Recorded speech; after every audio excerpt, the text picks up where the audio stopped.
Muy buenos días. Quiero dar las gracias al segundo comité organizador de este Congreso Internacional sobre Venezuela, Tensiones, Conflicto y Paz, especialmente a la doctora Luisa Mesina y a la doctora Ruth. Mi más profundo agradecimiento. Bueno, me corresponde hablarles sobre los distintos escenarios de la transición política en Venezuela. Esta es una reflexión que venimos trabajando desde las investigaciones que hacemos en la Universidad Colegio Mayor de Cundinamarca,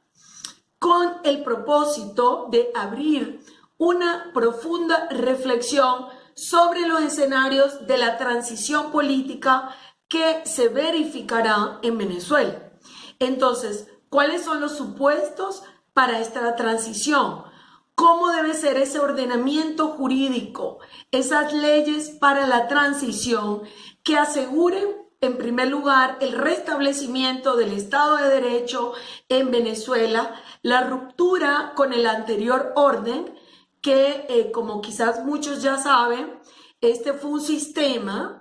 político que desde el año de 1998 se instauró el modelo del llamado socialismo del siglo XXI, con su propulsor que fue el expresidente Hugo Rafael Chávez Frías. Luego se asistió a un proceso que comenzó como una forma de democracia participativa. En el año 2005 se produce una democracia delegativa, es decir, con la concentración de poderes básicamente en el Ejecutivo, con un favorecimiento al partido de gobierno en cuanto a las movilizaciones sociales, políticas, de campañas políticas, y luego ya finalmente en los años 2012, que fallece el expresidente Chávez, tenemos otro proceso que se inicia en el 2013 con el gobierno de Nicolás Maduro. Entonces, vamos a hablarles muy resumidamente sobre estos acontecimientos sociopolíticos que marcaron un punto de inflexión y que origina que actualmente nos encontremos presenciando una crisis terminal de este sistema del llamado socialismo del siglo XXI. Muy bien, entonces tenemos que en el año 2017, en el mes de marzo, se dictaron dos sentencias emblemáticas por parte de la Sala Constitucional del Tribunal Supremo de Justicia. A través de estas sentencias, la Sala Constitucional asume las funciones de la Asamblea Nacional, que es el órgano legislativo de origen democrático en Venezuela. Y obviamente este fue un acto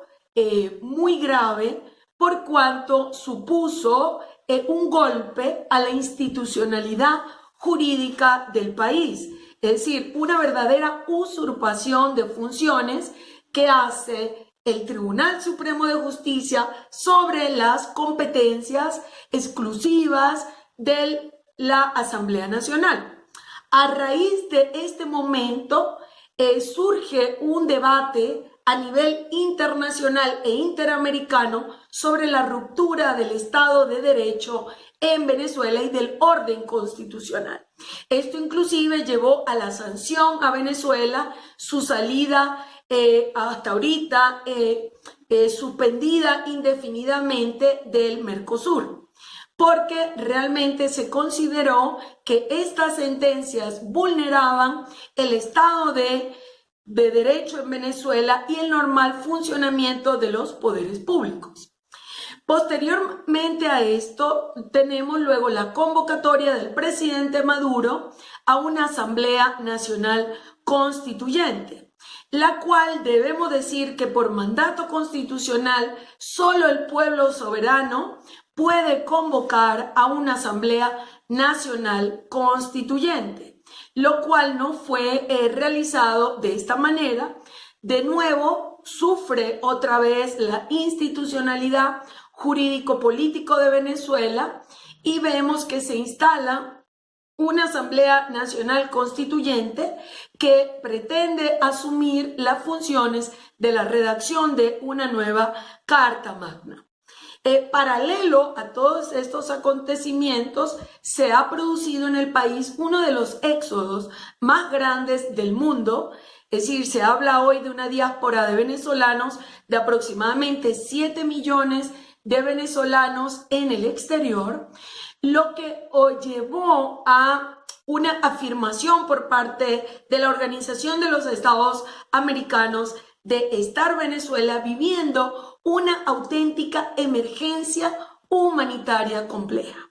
Y esta emergencia humanitaria se ha debido, entre otros factores, no solamente por la ruptura del orden constitucional, sino también por las masivas violaciones a los derechos humanos, especialmente el derecho a la salud, por la falta de medicamentos, el derecho a los alimentos, también por la imposibilidad muchas veces o de comprar los alimentos o simplemente de poderlos adquirir y proveer. Entonces, realmente se ha producido esta emergencia humanitaria compleja, calificada como tal por las Naciones Unidas, lo que ha convertido a este contingente humano de más de 7 millones de personas en una verdadera diáspora humana y en verdaderos refugiados. Por tal motivo, en febrero del 2019, luego de haber sido declarada por parte de la Asamblea Nacional el vacío de poder, por un lado, teníamos en el año 2018 que se realizaron unas elecciones presidenciales, pero fueron valoradas por parte de más de 56 estados, el llamado Grupo de Lima, por parte de la comunidad internacional, como unas elecciones ilegítimas. Y por tal motivo se producía el 10 de enero del 2019 el llamado vacío de poder. Ante este vacío de poder, Juan Guaidó fue designado por la Asamblea Nacional Constituyente como presidente encargado, en su condición de presidente de la Asamblea Nacional, como presidente encargado para la transición democrática. Entonces vemos que la Asamblea Nacional produce un documento jurídico denominado el Estatuto de la Transición en febrero de ese año. Y este estatuto tiene 3 objetivos fundamentales. El primer objetivo, el cese de la usurpación, es decir, que actualmente se encuentra el señor Nicolás Maduro en usurpación de la presidencia de la República. En segundo lugar, la convocatoria a elecciones libres, transparentes, secretas y universales que permitan llegar al cauce democrático para Venezuela. Y en tercer lugar, la conformación de un gobierno de unidad nacional mientras se realizan las elecciones libres. Entonces vemos que este es un proceso muy ambicioso, pero que tiene como norte único el restablecimiento de la democracia y de los derechos humanos y del orden constitucional en Venezuela. Por tal motivo, sobre todo los científicos políticos nos hablan de los distintos escenarios para la transición política. Es decir, Venezuela va a vivir una verdadera transición. Primero es una transición que será democrática, es decir, tendrán que participar todas las fuerzas vivas del país, partidos políticos, sociedad civil, ONG, iglesia, es decir, todos los elementos vivos de la sociedad para la reconstrucción, que repito, es una reconstrucción no solamente del tejido jurídico, sino también del tejido político y del tejido social venezolano. Y para esto, entonces, se tendrá que hacer una verdadera ingeniería constitucional, que probablemente tendrá por norte varios mecanismos de la llamada justicia transicional, Dentro de estos mecanismos tenemos las comisiones de la verdad, el establecimiento de tribunales especiales para la paz y para el establecimiento de las verdades de los hechos efectivamente acaecidos en Venezuela, especialmente las gravísimas violaciones de derechos humanos, las desapariciones forzadas, las ejecuciones sumarias, sobre todo en el marco de las protestas que se hicieron durante los años 2014, 2015, 2016 hasta el año de 2020. Por el otro lado, también se tendrá que crear un sistema jurídico que permita, por un lado, que garantías de no repetición de las violaciones de los derechos humanos, y por el otro lado también se tendrá que hacer reparación integral a las víctimas de violaciones de derechos humanos.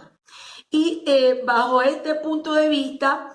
quiero recordar, por ejemplo, el caso de la doctora María Lourdes Afiuni, que sabemos que era una jueza venezolana que fue agredida por el presidente de la República, que recibió un injusto proceso, se le violó su debido proceso, terminó en prisión, en la cárcel fue violada. Es decir, ¿por qué no una ley a favor de las víctimas de violaciones, de la violencia contra la mujer, que se llame doctora María Lourdes Afiuni?